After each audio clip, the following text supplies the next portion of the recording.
Deep inside the darkest tower of a kingdom called Ethelgard, there lived a woman named Genevieve.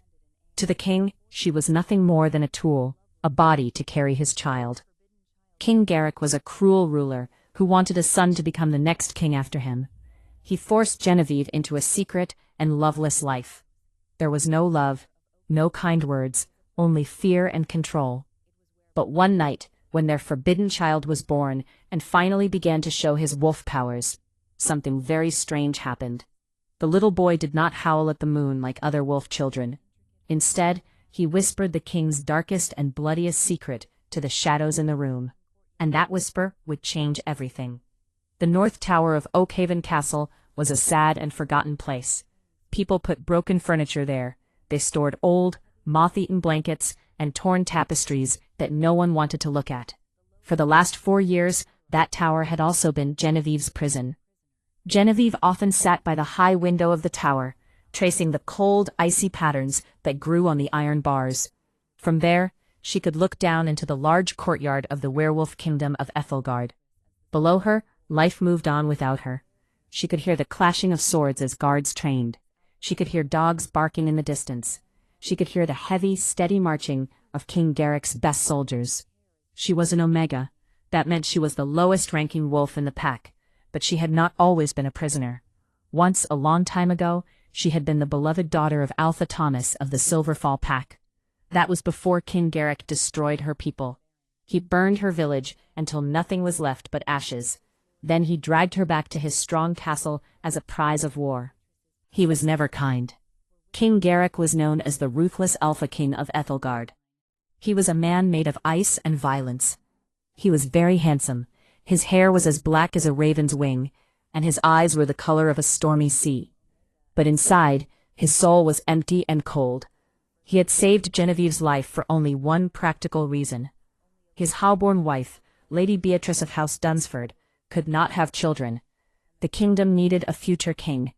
The lords of the council, especially Lord Reginald, Beatrice's powerful uncle, were beginning to whisper that a king without a child was a king who could be overthrown. So Garak made a cruel, secret plan. He would use the conquered Omega from Silverfall as a breeding vessel, like a container to grow his heir. Genevieve still remembered the first night he came to the North Tower. He wore no crown, only a loose linen shirt and leather pants. He smelled of pine trees, rain, and blood. He did not comfort her. He did not pretend that his visit was anything but a business deal. "You will give me a son," Garak had commanded. His voice was low and terrifying, like thunder bouncing off the cold stone walls. "You will get good food, warm fires, and protection. But do not make any mistake, Omega. You are here to serve a purpose. Once the child is born and no longer needs milk, he will be given to Queen Beatrice to raise as her own. You will stay here, like a ghost, until I have no more use for you." He took away her dignity, her freedom, and her choices. For many months, he visited the tower in the deepest part of the night, sneaking past the guards in the dark. He was cold and mechanical. There were no kisses, no gentle touches, only the heavy, crushing weight of his power. Genevieve learned to escape into her own mind during those hours. She would stare at the flickering shadows on the ceiling and pray to the moon goddess for help. When she finally felt sick in the mornings and her belly began to grow, Garak stopped visiting. Instead, he sent castle healers led by a stern man named Maester Harold.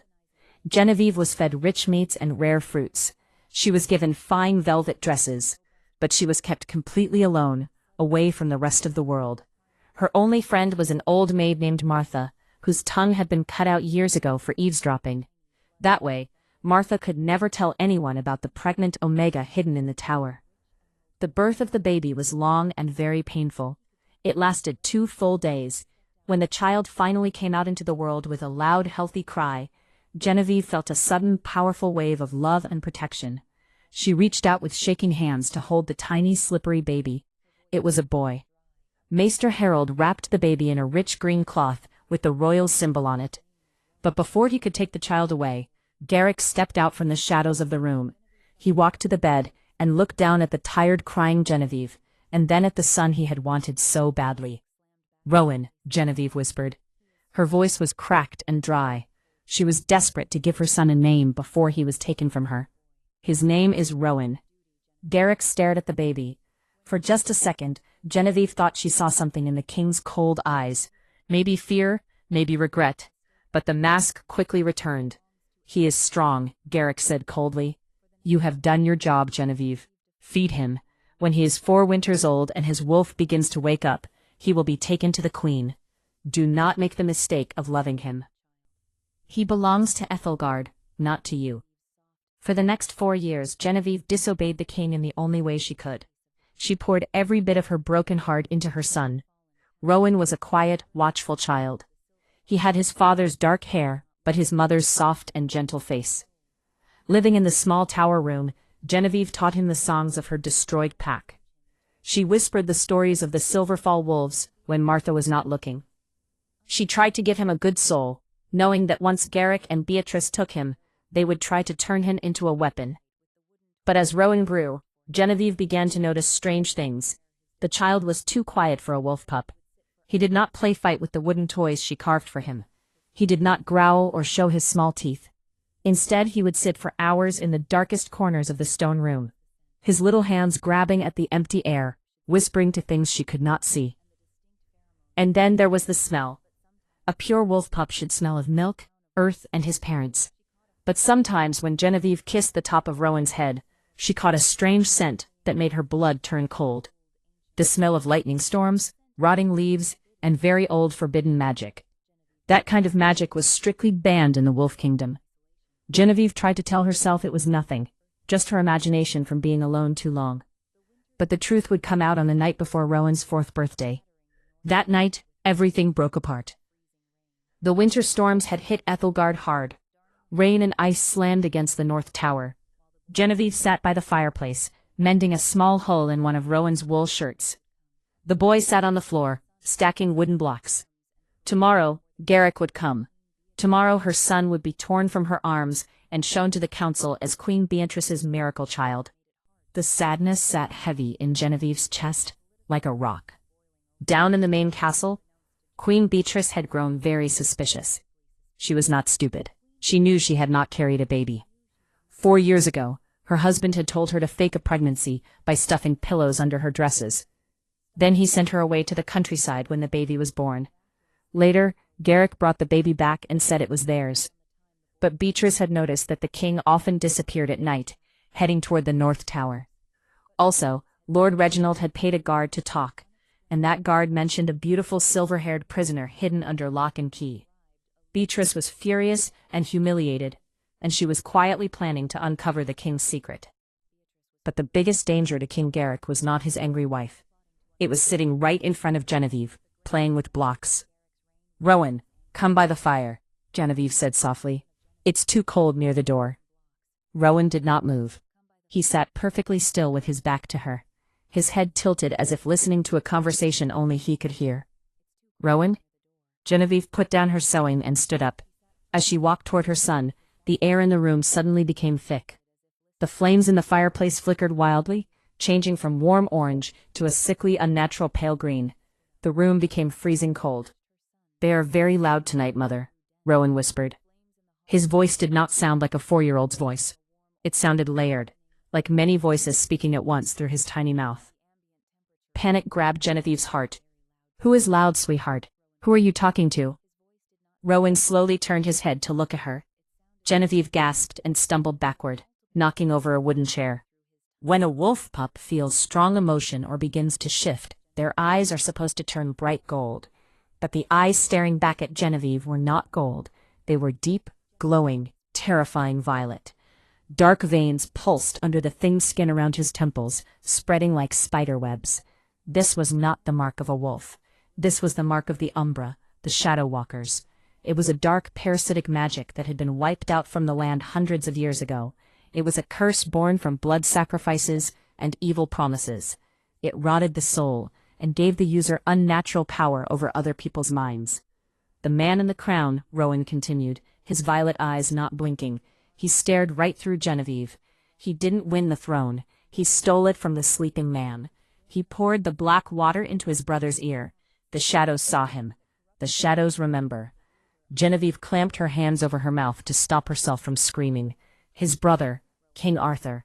Before Garak took the throne, his older brother Arthur had been the beloved, rightful alpha of Ethelgard. Arthur had died suddenly in his sleep. Everyone had said it was a weak heart. But Rowan's terrifying trance was revealing the horrible truth. Garak had not inherited the throne.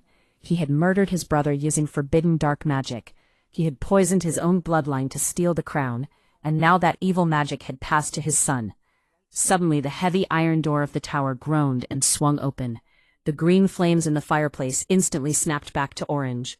Rowan's eyes changed from violet back to their normal muddy brown. He blinked, looking confused and tired, and slumped against the stone floor. King Garak stepped into the room. He was dressed in his full royal clothes, with a heavy fur cloak over his shoulders, getting ready for the handover ceremony the next day. But when he saw Genevieve's pale, terrified face, and then looked down at the tired boy on the floor, his proud expression wavered. He sniffed the air and clenched his jaw. He could smell it, the strange lightning smell, the rotting magic. "What happened here?" Garak demanded. His voice was dangerously low as he shut the heavy iron door behind him and locked it. Genevieve backed against the wall. Her heart was pounding like a trapped bird. She looked at the man who had destroyed her life, the man she had thought was just a cruel conqueror. Now she realized he was a monster of a different kind, a brother-killing liar who used dark arts. "He shifted," Genevieve lied, her voice shaking. "He just lost his temper, and his eyes changed." Garak closed the space between them in 2 fast, terrifying steps. He grabbed Genevieve by the throat and pinned her against the rough stone wall. His grip was like a steel trap, cutting off her air. "Do not lie to me, Omega," Garak snarled. His own eyes flashed bright gold, though Genevieve now wondered if that was just a mask, hiding the rot underneath. "I smell the shatters. What did he do? What did he say?" Genevieve clawed at his wrist, gasping for breath. She looked down at Rowan, who was watching them with wide, innocent brown eyes. The demonic presence was completely gone from his small body. If she told Garak what Rowan had said, the king would kill them both without hesitation to protect his secret. He would not allow a truth-telling tainted monster to ruin his reign, even if it was his own son. "Nothing," she choked out. He just looked at the fire, and the flames changed. "Garak, please, he is just a child." Garak dropped her.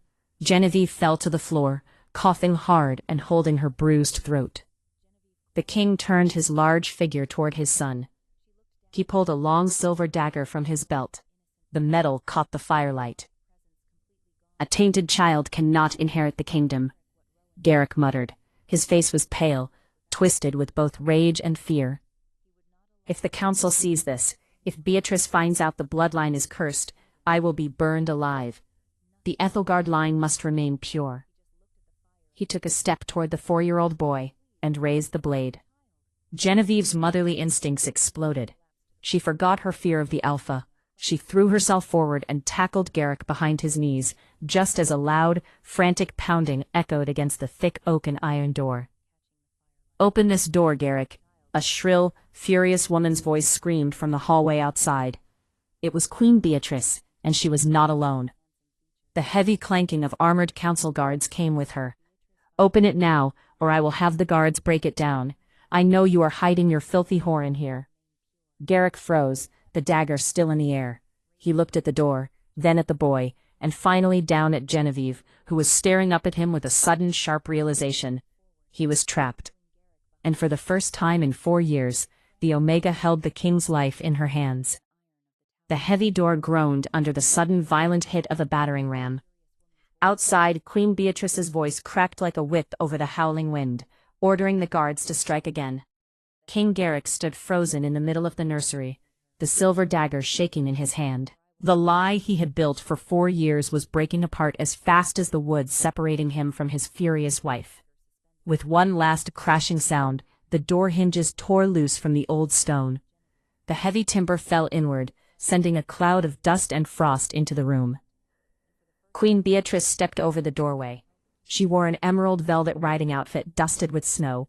Her face was twisted with pure, unmixed, aristocratic rage. Behind her stood her uncle, Lord Reginald, along with Captain Alistair and a dozen elite guards of the Royal Ethelgard Vanguard. Beatrice's sharp green eyes swept the room. She ignored her husband completely and locked onto Genevieve, who was crouched on the floor with her arms wrapped tightly around the small, shaking body of 4-year-old Rowan. So the rumors whispered by the kitchen maids were true, Beatrice hissed, her voice dripping with poison. She stepped closer, her eyes moving over Genevieve's messy silver hair and pale, terrified face. An Omega, a filthy, conquered mongrel from the Silverfall ruins. You hid her in my own castle, Garak. You bred a war prize while demanding I stuff my gowns with wool to fake a pregnancy. Beatrice, you must leave this room immediately, Garak commanded, trying to put alpha power into his voice, though it shook. He quickly put the dagger away and stepped between his wife and the boy. This is a matter of state security. The child is a weapon I made for Ethelgard. A weapon? Lord Reginald stepped forward, his hand on the handle of his broadsword. The old lord's eyes narrowed suspiciously as he looked at the boy. The kingdom was promised a royal heir, your grace, not a bastard born of a captive slave. The council will not accept this lie. We demanded the pure bloodline of House Dunsford and the Alpha King. The bloodline is already poisoned. A voice echoed through the stone chamber. Everyone froze.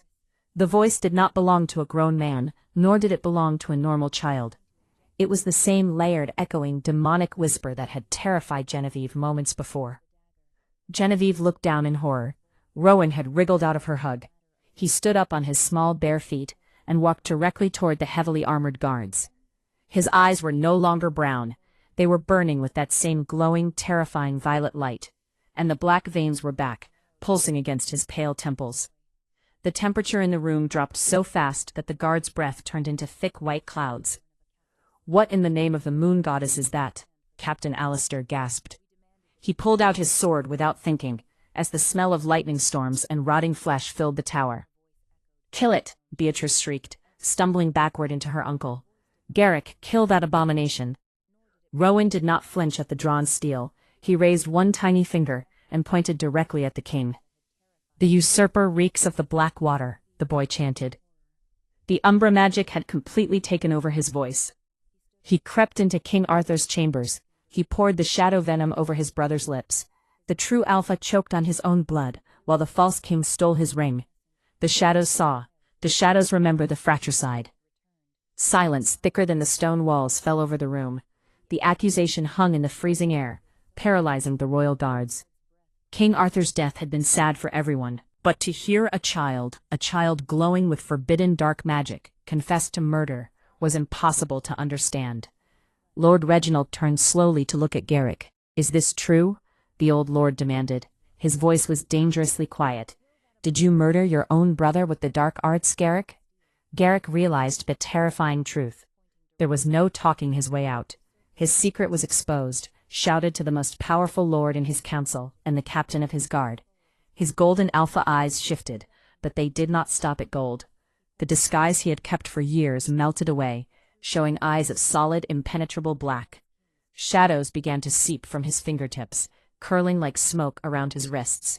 Arthur was weak, Garak snarled, his handsome face twisting into a demonic sneer. He wanted peace. He wanted to negotiate with the smaller packs. I took the throne to make Ethelgard strong. With a roar that sounded more like a monster than a wolf, Garak lunged. But he did not shift into a werewolf. Instead, a huge wriggling tendril of solid shadow exploded from his chest and struck Lord Reginald with the force of a battering ram. The old lord was thrown across the room, his armor crumpling as he hit the stone wall with a sickening crack. Treason, Captain Alistair shouted, rallying the shocked guards. Protect the queen. Take down the usurper. Chaos exploded in the small space of the North Tower. Steel clashed against magical darkness. Garak moved with unnatural speed, using the Umbra shadows to knock away swords and throw grown men through the air. Blood sprayed across the frozen floorboards. In the panic of the fight, Beatrice tried to run toward the stairs, but a whip of shadow wrapped around her ankle and dragged her screaming to the floor. Genevieve knew this was her only chance. The king was distracted by the fight. She lunged forward, grabbed Rowan, whose eyes had returned to normal the moment the violence started, and held him tight. The child was crying now, scared by the blood and screaming. Hold on to me, Rowan, Genevieve whispered fiercely. lifting the heavy 4-year-old onto her hip. She did not run toward the main door where the guards were being torn apart. She ran to the heavy iron grate covering the second fireplace, a servant's ash chute. She had been secretly chipping away at that grate for 2 years with a stolen dining knife. She kicked the loosened grate with all her strength. It gave way and tumbled into the dark, sooty shaft. Genevieve threw herself into the narrow, suffocating darkness of the chute, clutching her son tightly to her chest. They slid down the steep stone tunnel, surrounded by blinding ash and the distant, horrible sounds of King Garak tearing his own royal guard to pieces. They were free of the tower, but the nightmare had only just begun. The drop through the castle walls felt like forever. Finally, Genevieve and Rowan landed in the freezing, snow-covered burial chambers beneath Ethelgard. Coughing up ash and shivering violently in her thin linen dress, Genevieve did not stop. She wrapped Rowan in a discarded funeral cloth to keep him warm, and forced her way out of the crypts, fleeing into the howling snowstorm of the dangerous Blackwood forest. For 2 days and 2 nights they ran. Genevieve's bare feet blistered and bled on the sharp ice. They survived by eating frozen berries and melting snow in their mouths. Genevieve could feel her body failing. The cold, crushing rule of Ethelgard had starved her inner wolf for years, leaving her weak and completely human. On the 3rd evening, as the moon rose high and full over the trees, Genevieve collapsed. Her vision blurred. Her arms and legs were completely numb. Rowan sat beside her, stroking her frozen cheek with his small, warm hand. "I'm sorry, my sweet boy," Genevieve breathed out. Frost was settling on her eyelashes. "Mother is so tired." Suddenly, the snow around them crunched under the weight of heavy boots. A large figure stepped out of the trees. It was a man wrapped in thick furs, holding a glowing lantern. Behind him stood a dozen huge wolves, their eyes glowing a warm amber. The man knelt beside Genevieve and brushed the snow from her face. "By the goddess," he murmured. "It is her, Thomas's daughter." Genevieve blinked. Her mind is slow. "Who are you?" "My name is Lord Jonathan Sterling," the man said gently, lifting her easily into his arms. "I was a friend to King Arthur, and a blood brother to your father, Alpha Thomas. We have been hunting the usurper Garak for years, waiting in the shadows. You are safe now, little wolf." Genevieve and Rowan were taken to a secret camp deep inside the northern caves. It was a safe place for the surviving exiles of the Silverfall Pack and the loyalists of the true King Arthur. Over the next month, Genevieve was nursed back to health. She learned that Garak had killed everyone in the North Tower, blaming the slaughter on a rebel uprising. He had named himself absolute dictator of Ethelgard, using his dark Umbra magic to control the terrified people. But the most shocking discovery came from Maester William, an old healer hiding in the resistance camp. He examined Rowan, who had stayed quiet and scared since their escape. "The boy is infected with his father's demonic taint," Maester William explained sadly to Genevieve and Lord Sterling one evening by the fire. "But the magic is sleeping now. It is fighting a war inside his blood." "A war against what?" Genevieve asked. Her protective feelings flared up. "Against you, Genevieve," the Maester said, looking at her with deep wonder. "You were told you were an Omega. You believed it because your wolf never appeared. But your father, Alpha Thomas, knew Garak was killing strong wolves. Before your village fell, Thomas used a powerful blood ritual to lock your inner wolf away. He hid your true nature to save your life. The boy carries his father's dark magic, but he also carries the pure, clean Alpha bloodline of the Silverfall Kings from you. Your blood is holding back the Umbra." Genevieve stared into the fire. The truth washed over her like a wave. She was not a weak, broken Omega. She was the rightful Alpha heir of the North. All these years, the tiredness, the submission, it was a magical cage, put there by a desperate father, trying to save his daughter. "How do I break the seal?" Genevieve asked. Her voice was steady, hard, and commanding. Lord Sterling looked up, surprised by the sudden strong change in her voice. "Only an act of greatest life-or-death dominance can break it," William replied. The opportunity came sooner than they expected. Garak's dark magic had tracked the lingering smell of his son. 3 days later, a legion of shadowhounds and armored mercenaries attacked the rebel caves. The resistance fought bravely, but Garak's dark arts were too strong. Genevieve stood at the mouth of the cave, pushing Rowan behind her, as King Garak himself walked through the bloody snow. He looked demonic, his skin pale and stretched, his eyes pitch black, completely taken over by the Umbra he controlled. Did you think you could hide my property from me, whore? Garak sneered. He raised a hand, and black fire crackled at his fingertips. Hand over the boy. I will make his death quick. Yours will last for weeks. Garak shot a blast of shadow fire directly at Rowan. In that split second, something inside Genevieve snapped. The mother's fear disappeared, replaced by an ancient, boiling volcanic rage. The mental chains her father had placed on her soul shattered. Genevieve let out a roar that shook the snow from the mountain peaks. She did not hide. She threw herself into the path of the dark fire. When the flames hit her, she did not burn. Instead, a blinding, shining silver light burst out of her body. The sound of cracking bones echoed through the valley as Genevieve shifted for the first time. She did not turn into a normal wolf. She exploded into a huge, magnificent direwolf, her fur glowing like moonlight, her eyes burning with the fierce, dominant gold of a true alpha. Garak stumbled back in terror. His dark magic sputtered against the pure, ancient power radiating from her. Genevieve lunged. She moved faster than the shadows. Her massive silver jaws clamped directly onto Garak's throat. She pinned the usurper king to the blood-stained snow, her golden eyes staring mercilessly into his terrified black ones. With one violent twist, she crushed his windpipe. The reign of the Shadow King was over. The battlefield fell dead silent. The mercenaries dropped their weapons and fell to their knees in awe of the glowing Silverfall Alpha. Lord Sterling and the Resistance bowed their heads. Genevieve shifted back into her human form. She stood tall and unbroken in the snow. She turned to Rowan, who ran into her arms. The Umbra had died with Garak. The whispering shadows were gone. Genevieve picked up her son and looked out over the kingdom that had tried to break her. She was no longer a captive breeding Omega. She was the Alpha Queen of Ethelgard, and she would rebuild her world from the ashes. What can we learn from this story? This story is exciting and full of magic, but it also teaches us important lessons that are true in real life. You are stronger than you think. Genevieve believed she was weak because she was told she was an Omega, but inside her was a powerful Alpha all along. Sometimes people or difficult situations can make us feel small, but we often have hidden strengths we don't know about yet. A good parent protects their child with love, not violence. Genevieve risked everything for Rowan, not because she was the strongest fighter at first, but because she loved him. Love gives people courage. Secrets and lies eventually come out.